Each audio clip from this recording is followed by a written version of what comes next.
So, I finally got access to the Azur Promilia Taiwan closed beta, and honestly, there was way more to talk about than I expected. New features, huge improvements, gameplay changes, and a few things that completely caught me off guard.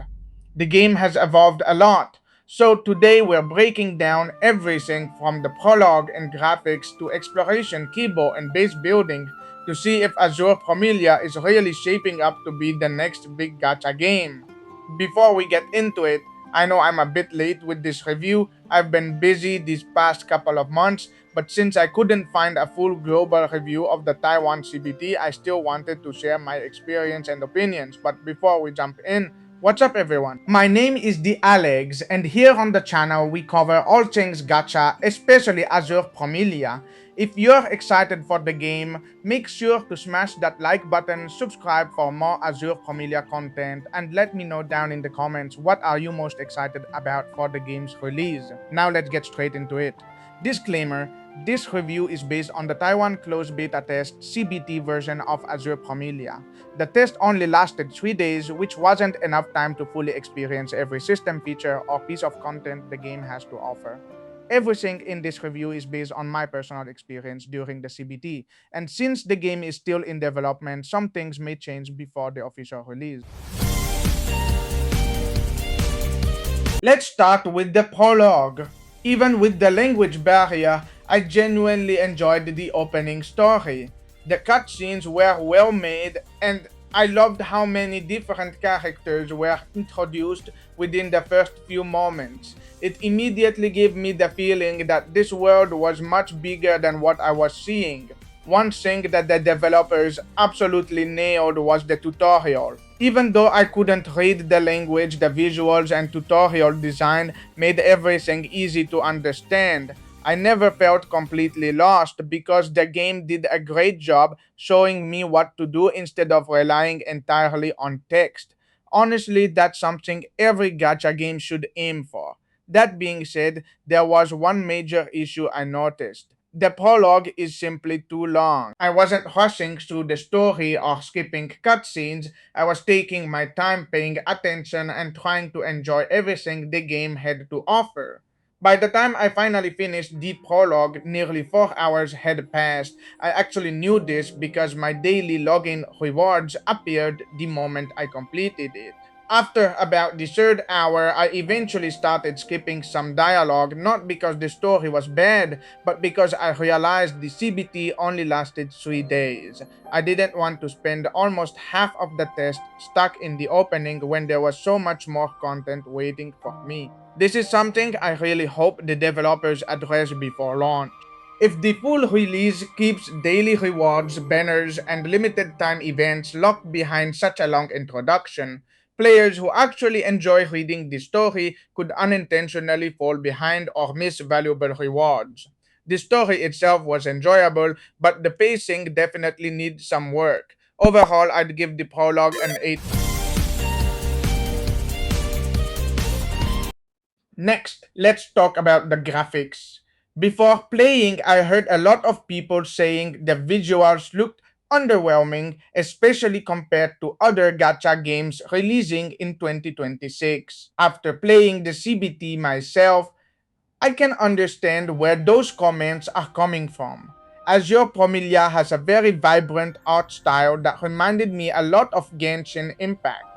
The environments are colorful and pleasant to look at, but I don't think the graphics fully match what I'd expect from a modern gacha game. I actually found the game looked noticeably better after increasing the contrast settings, which tells me the visuals have a lot of potential. One thing I'd really like the developers to add is more lighting and graphics presets. Better lighting alone could completely change the atmosphere of many areas and make the game look far more impressive. The graphics aren't bad, they're solid, but I definitely think there's room for improvement overall. I'd rate the graphics a 6 out of 10. Now let's talk about the character designs. This is honestly one of the strongest parts of the game. While a few characters lean toward more familiar anime archetypes, for example, Metsa feels like your classic fantasy elf, she somehow still fits naturally within the world. Azur Promilia is trying to build some characters like Terrara, Metsa, and Shale also lean into more revealing outfits. At the same time, many of the designs do an excellent job reflecting each character's personality and role. For example, Luruka immediately gives off the impression of a village healer or priest. Her design perfectly matches the kind of character she is, and those little details help make the cast feel believable. There's also a huge variety of different character styles, so the roster never feels repetitive. And yes, there's definitely a good amount of fan service, which I'm sure plenty of players will appreciate. Overall, I'd give the character designs a 10 out of 10. Now, let's move on to my favorite part of the game, the world itself. One of the first things that impressed me was just how alive everything felt. The main area beautifully blends fantasy and nature together. Everywhere I looked, there were massive landscapes, lush forests, rivers, mountains, and creatures living naturally throughout the environment. It didn't feel like I was exploring another open world map. It felt like I was exploring an actual living fantasy ecosystem. One detail that completely surprised me was the AI behavior. Many Kibo have their own daily routines. Some were sleeping, some were fighting, while others were simply playing together. Even the NPCs walk around and go about their daily lives instead of standing in one place forever. Those little details make the world feel incredibly immersive. Exploration was also fun because there was almost always something interesting to discover. The puzzles were simple enough to understand while still being enjoyable. Some required using a keyboard with a specific element, while others focused on races or movement challenges. Nothing felt overly complicated, but they added a nice variety that kept exploration fresh. This is honestly one of the few gacha games where I wanted to keep exploring just to see what I'd find next. Overall, I'd easily give the world design and exploration a 10/10. Now let's talk about one of Azur Promilia's biggest features, Kibo. Kibo are essentially companion creatures that travel alongside you throughout your adventure. Each Kibo has its own stats, traits, and abilities, meaning every companion feels a little different, but they are much more than simple combat pets. They are deeply integrated into almost every major system in the game. They will help you around your base, gather materials, assist with different tasks, and even accompany you during exploration. Some Kibo can be ridden across the ground, while others allow you to fly across the world, making exploration even more enjoyable. And this is where I think Azur Familia is taking the creature collection aspect very seriously. If you're someone who's not really interested in collecting and capturing creatures, then honestly, this might not be the game for you. Kibo aren't just something you collect on the side, they're an important part of the entire gameplay experience. One feature that completely surprised me was the existence of shiny Kibo. These rare variants come with superior traits, giving players another reason to keep exploring, collecting, and hunting for the perfect companion. Kibo also have their own battle system where you can use them in battles against NPCs.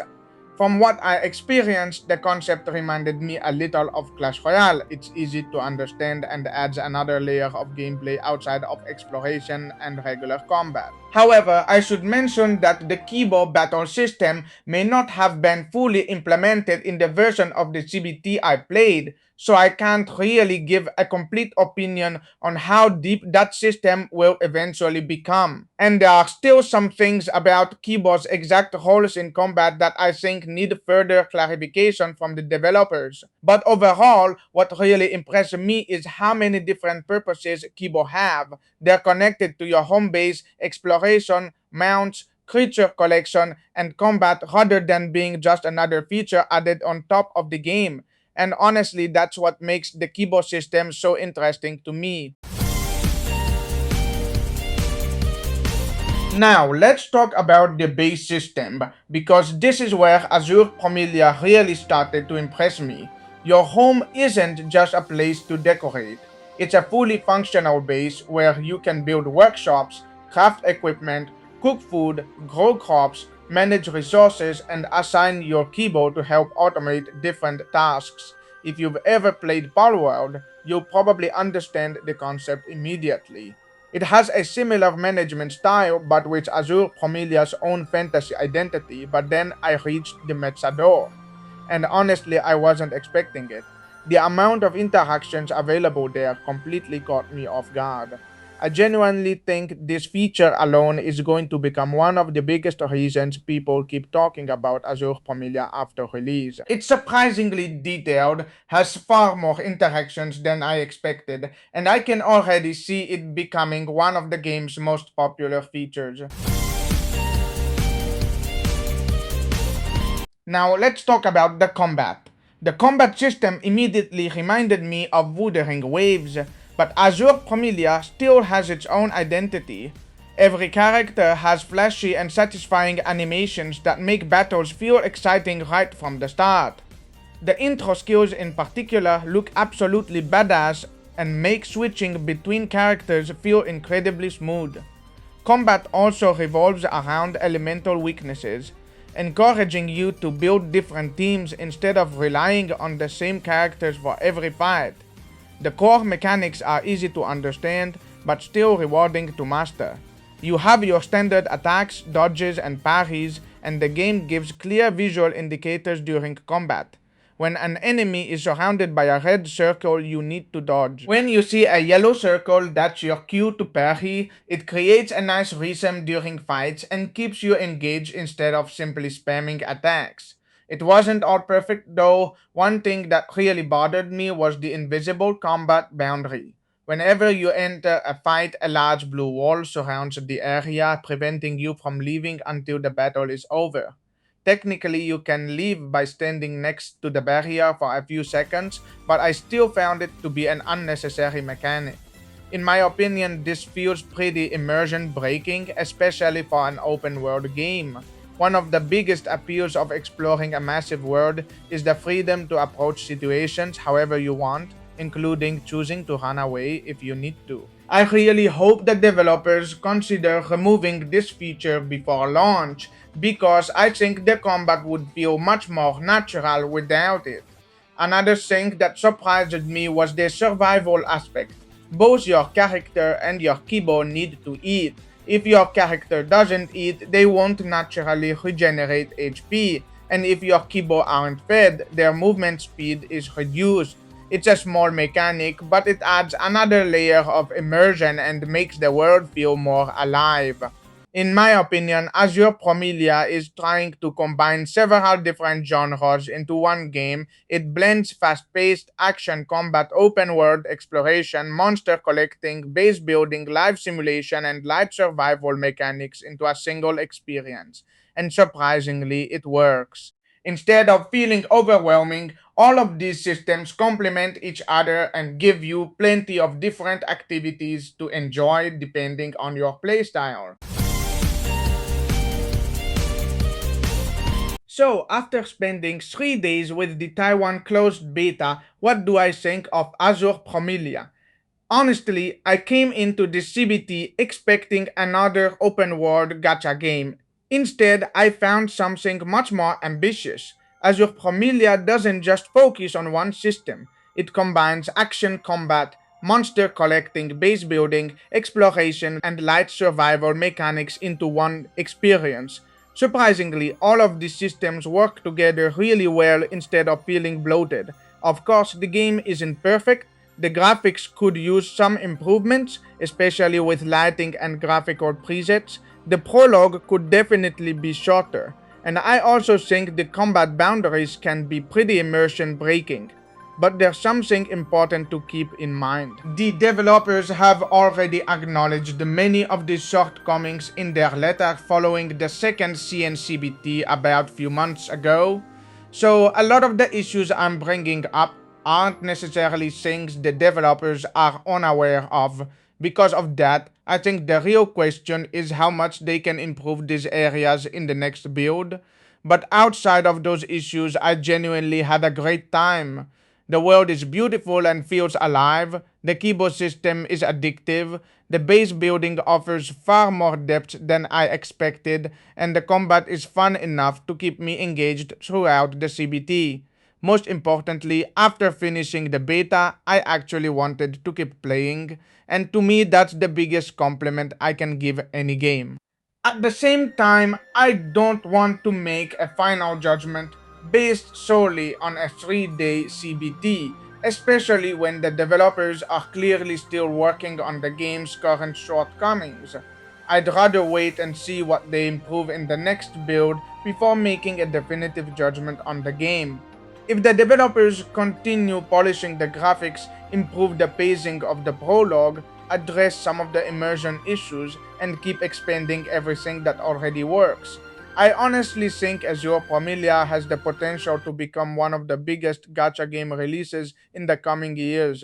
For now, though, I'd say Azur Promilia has a really strong foundation, and I'm definitely looking forward to seeing where the developers take it next.